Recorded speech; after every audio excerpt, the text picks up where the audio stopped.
Buenos días mis queridos. Imagínense el próximo verano, el calor, el hermoso sol, y ustedes ya están al atardecer con la manguera en el jardín, regando sus plantas para que estén lo mejor posible y se sientan agradables. Para algunos sí, pero para otros es un poco una pérdida de tiempo. Por eso decidí preparar para ustedes una lista de 7 plantas que son verdaderos terminators entre las plantas. 7 plantas que son resistentes a la sequía. Ya se las mostré durante mis viajes en el proyecto Wow Garden este año, pero ahora se las mostraré de nuevo y les hablaré de ellas y verán qué plantas tan increíbles son.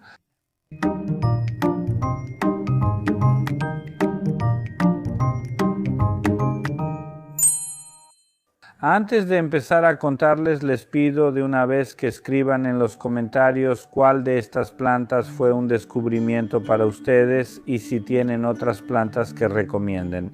Justo para esos lugares muy soleados y con grava, porque de ese tipo de plantas es de las que voy a hablar.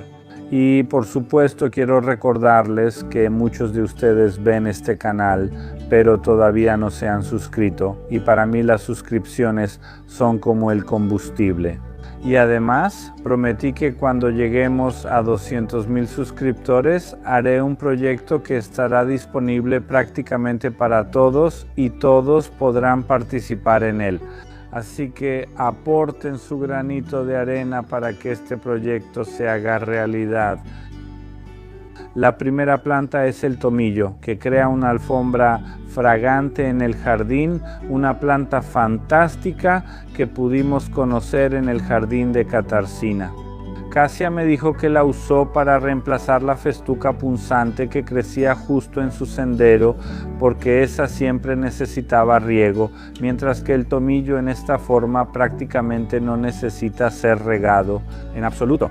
Se adapta muy bien a estos parterres de grava, puede crecer en las rocas, puede crecer entre piedras y por supuesto le va muy bien al sol, y en realidad debería crecer al sol. Sobrevive en sombra, pero si la ponen en sombra profunda puede estirarse mucho. Florecerá menos y por supuesto el aroma será menos intenso, pero cuando florece es un espectáculo fantástico. Florece en junio y julio con flores de color lila-violeta.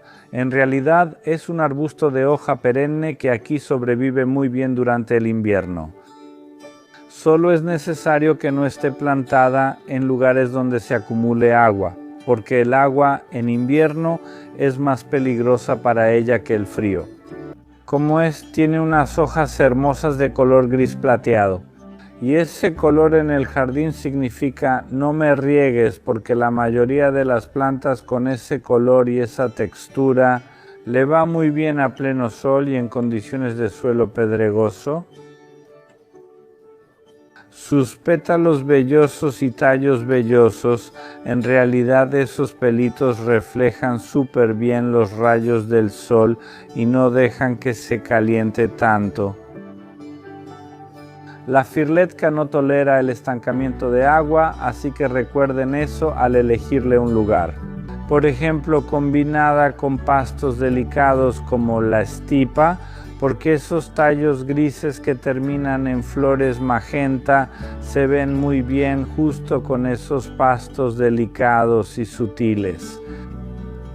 Otra planta, la verbena bonariensis, es un verdadero éxito este año. La verbena patagónica ya la conocen casi todos, muchos jardineros se han enamorado de ella, pero también hay otras variedades de verbenas y la verbena bonariensis es una de ellas. Es como una prima de la verbena patagónica, pero de menor tamaño, y justamente el hecho de que sea más pequeña hace que sea una planta fantástica. En los bordes, Rawat cubre muy bien esos bordes. Rawat crece hasta 30-40 centímetros y lo más importante, florece desde principios de julio hasta las primeras heladas. Y en cuanto a las heladas, ese es su mayor problema, por así decirlo, porque a veces no pasa tan bien el invierno. Si viven en regiones más cálidas, donde el invierno no es tan frío, la verbena venosa se las arreglará sin problemas, pero en las zonas donde hay más heladas, pueden intentar cubrirla, pero no se preocupen por si no va a florecer. Porque si le dan las condiciones adecuadas, es decir, mucho sol y un suelo bien drenado, sin duda les recompensará con una fantástica autosiembra. Y al año siguiente las plántulas jóvenes crecerán y florecerán tan hermosamente como en el jardín de Basia, porque fue precisamente en el jardín de Basia donde vimos la verbena venosa, o sea, la verbena rígida. Díganme, ¿conocían esta variedad de verbena? Yo creo que es el absoluto éxito de este año, así que introduzcanla en sus jardines. La cuarta propuesta son los sedums en diferentes formas. También los vieron en el jardín de Basia, quien me los mostró. En su rocalla, una rocalla donde prácticamente no hay tierra, solo hay piedras y un poco de arena.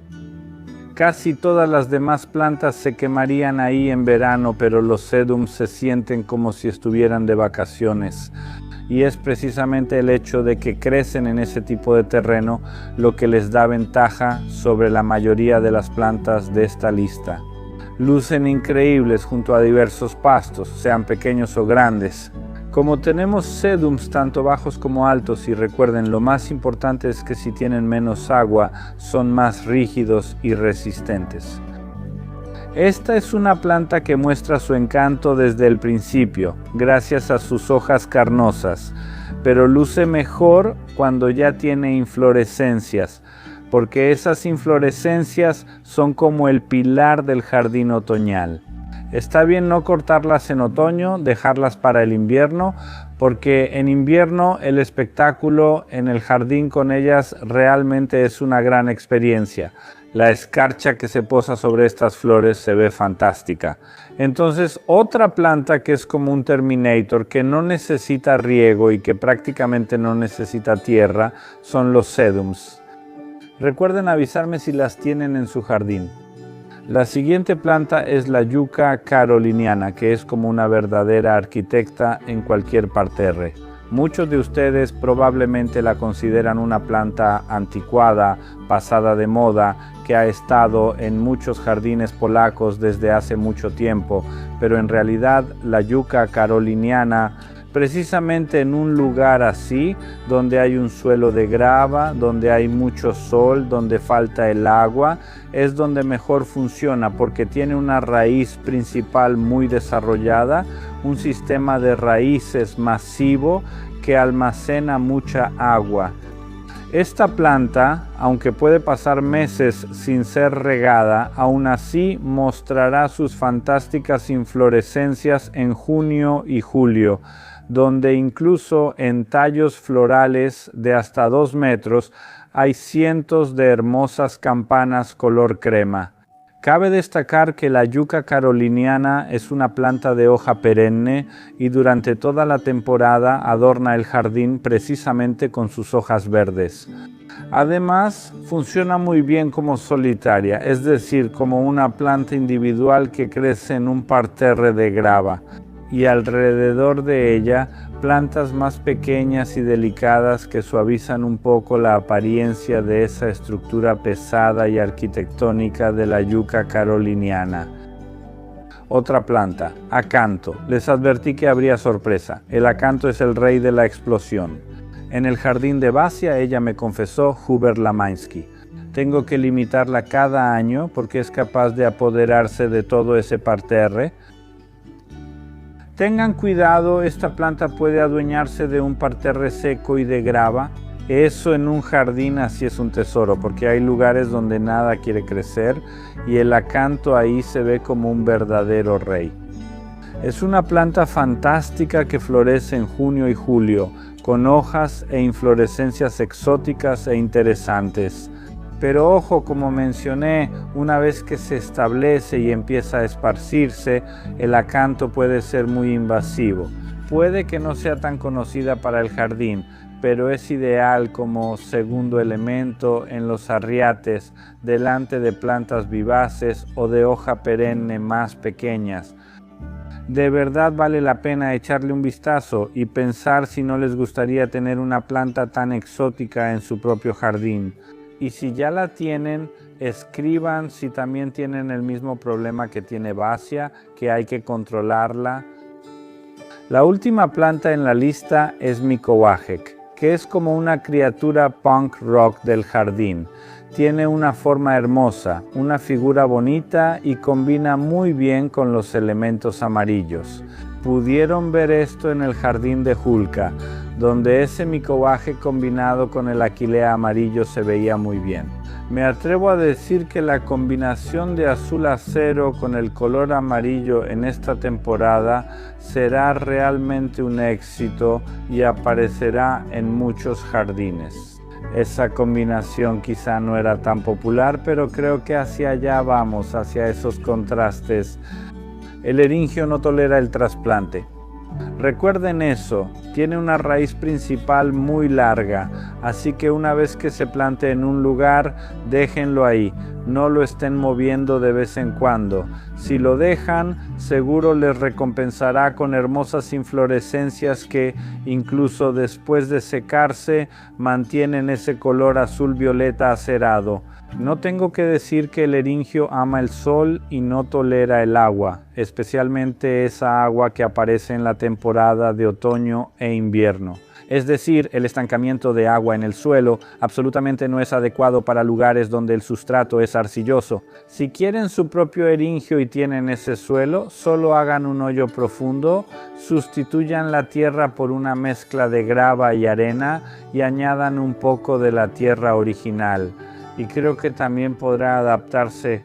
Se ve fantástico combinado, por ejemplo, con Echinops y también con Milenrama de ese color amarillo. ¿Notaron cuáles son las características comunes de todas estas familias?